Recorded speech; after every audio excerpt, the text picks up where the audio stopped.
What's up? Troy Y here. I just want to give you guys some quick advice on how to get gains as a natural, the best possible gains as a natural. No supplements, no drugs, just a natural guy, vegan or not, eating some normal foods to make the best gains as a natural. Now, if you want to do that, I'm going to recommend the best guy to follow and take advice from on YouTube. And that's Blaha Fitness. All the gains I've gone this far in my training, which I've been training a little bit over 2 years,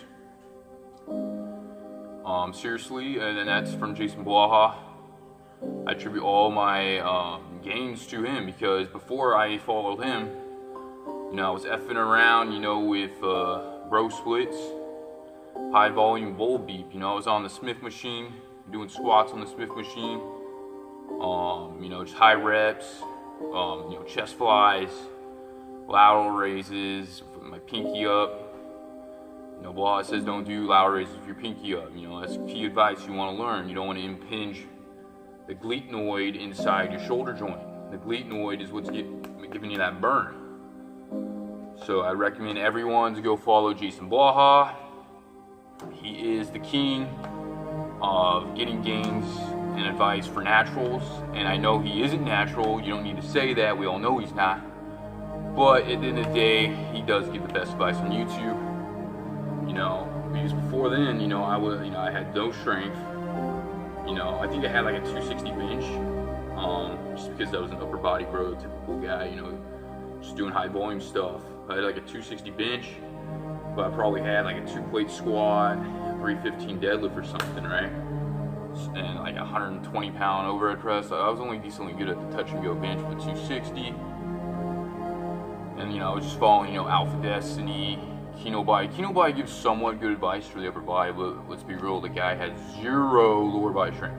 I'm not saying he needs to deadlift 600 pounds, but if you're going to be selling programs and being a big, leader like him and having a bunch of followers, and you do strength training, you should at least have a strength base. I'm expecting a 500 deadlift from him, like a 400 squat. A 400 deadlift that he has is totally unacceptable, and I agree with Blaha on that. He does have good advice for the upper body though. But at the end of the day, these guys are just, their style with no substance. Blaha preaches the real deal. He gives the best information, He tells us, you want big shoulders. Guess what? He's not going to tell you to go do a 30-set shoulder workout of high volume, once a week. Hitting laterals and rear delts. He tells us, you want good shoulders. Blaha's going to tell us the OHP. Overhead press. Get that OHP to over 200 pounds. He preaches the 1, 2, 3, 4, 5 for naturals. The 100-pound chin-up, the 200-pound overhead press, the 300-pound bench, the 400-pound squat, the 500-pound deadlift.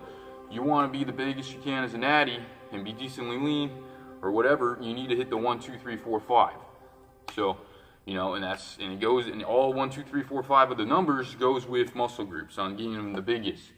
You're pressing over 200 pounds, you're going to have big shoulders regardless of what you're doing. Yes, a little bit like Blaha preaches, you want to do a little bit of face pulls. Alright? Do some damn face pulls, But overall, your gains are going to come from the overhead press on the shoulders. Alright? What about your chest? 300 bench. Get your bench up to 300 plus. You're going to have a big chest and triceps. Same thing with the overhead. You combine overhead with the bench, you're getting the medial, the lateral, and the long head from the overhead pressing from the long head. I learned that from Blaha. Good advice there. You don't need tricep extension.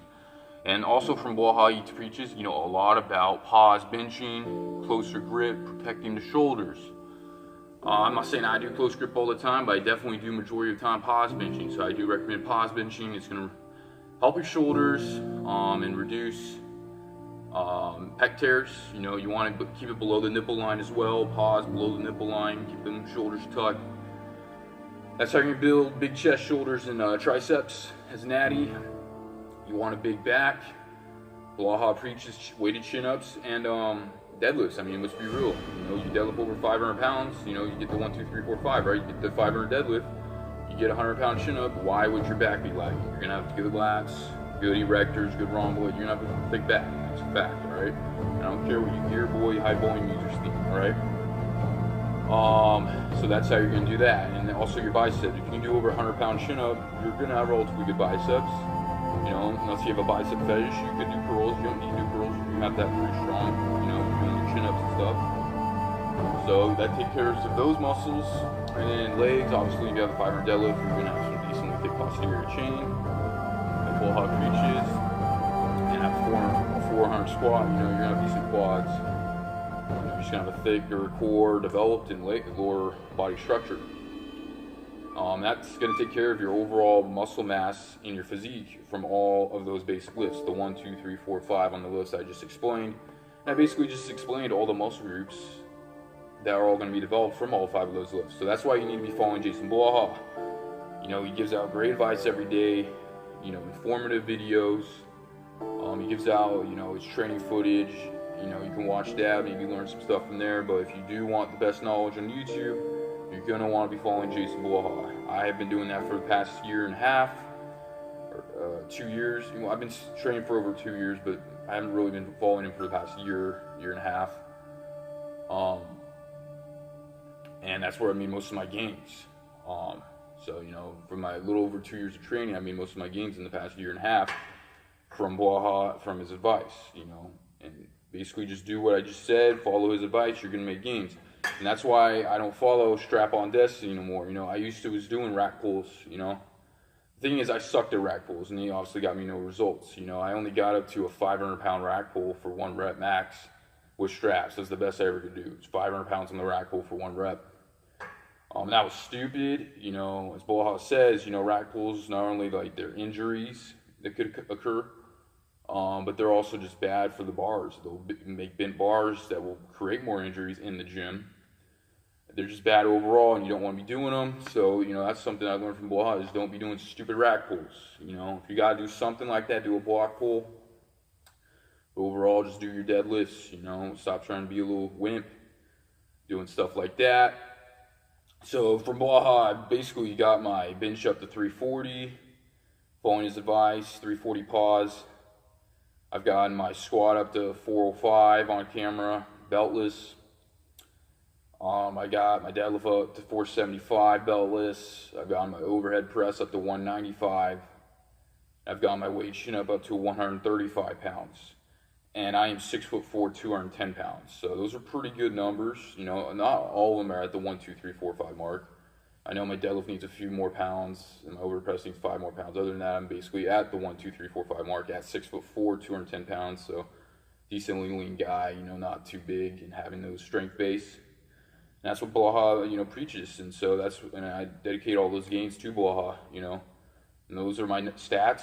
And I'll say them again: 340 bench, 475 deadlift, 405 squat, 135 chin, dead hang, I believe, and a 195 overhead press. And just follow his advice, and you'll make those gains. So there you go. Love Blaha. Blaha forever. Orc mode, baby. We're all gonna make it, bruh.